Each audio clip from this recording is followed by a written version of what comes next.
3 tahapan kehancuran Israel dari Allah. Yahudi adalah agama yang dibawakan oleh Nabi Musa dengan kitabnya yaitu Taurat. Kaum Yahudi disebutkan 40 kali di dalam Al-Quran, yang biasa disebut Bani Israel. Dalam riwayatnya, ada 12 nabi yang diutus kepada kaum Yahudi. Namun, karena keangkuhannya, mereka mendustakan nabi-nabi itu.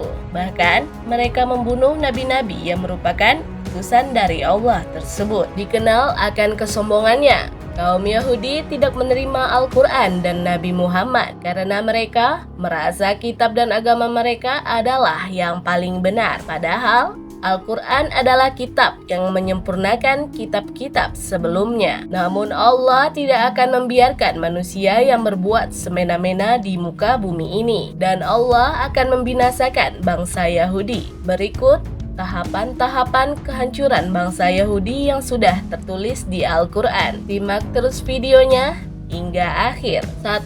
Allah peringatkan mereka dengan kehancuran, dan kami tetapkan terhadap Bani Israel dalam kitab itu, kamu pasti akan berbuat kerusakan di bumi ini 2 kali, dan pasti kamu akan menyombongkan diri dengan kesombongan yang besar. Maka apabila datang saat hukuman bagi kejahatan yang pertama dari kedua kejahatan itu, kami datangkan kepadamu hamba-hamba kami yang perkasa. Lalu mereka merajalela di kampung-kampung, dan itulah ketetapan yang pasti terlaksana. Al-Quran Surah Al-Isra ayat 4-5.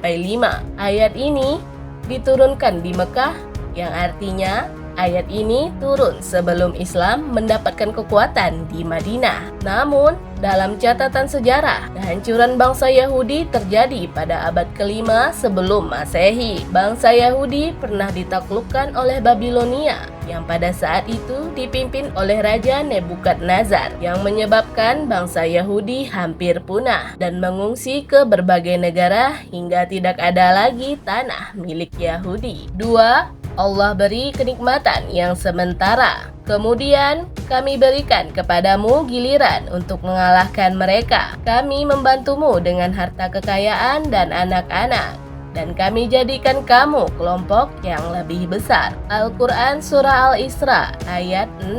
Inilah tahapan kehancuran kaum Yahudi yang kedua. Allah berikan mereka kesempatan untuk bangkit. Seperti yang tampak nyata saat ini, kita lihat sekarang Yahudi mampu menyebarkan kaumnya di mana-mana, termasuk Palestina yang dipercaya mereka adalah tanah yang dijanjikan di dalam kitab mereka. Mereka mampu menguasai seluruh aspek. Beberapa negara telah dikuasai oleh Yahudi. Ekonomi, bahkan teknologi-teknologi canggih saat ini adalah ciptaan mereka. Hingga kekuatan mereka tidak bisa dicegah. Mereka semakin angkuh dengan merebut tanah Palestina, yang pada awalnya mereka hanya menumpang di sana, dan karena keangkuhannya, mereka ingin menguasainya dengan cara yang keji. Begitulah Allah beri mereka kenikmatan dan kekuasaan hingga membuat mereka semakin angkuh. Padahal nikmat itu hanya sementara. Setelah itu, yang tersisa hanyalah hukuman dari Allah.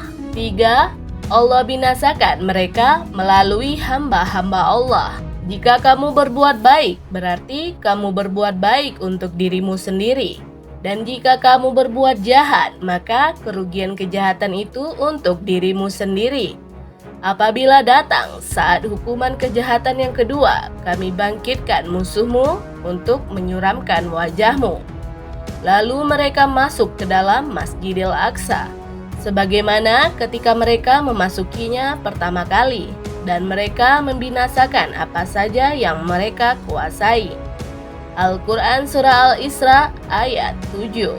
Inilah tahapan terakhir kehancuran kaum Yahudi. Allah Subhanahu wa Ta'ala akan memastikan bangsa Yahudi akan dimusnahkan oleh Allah dari muka bumi, dan Masjidil Aqsa akan dikuasai oleh kaum muslimin. Begitulah tahapan kehancuran Yahudi atau Bani Israel yang sudah ditetapkan oleh Allah di dalam Al-Quran. Semoga video ini menambah keilmuan kita sebagai umat muslim.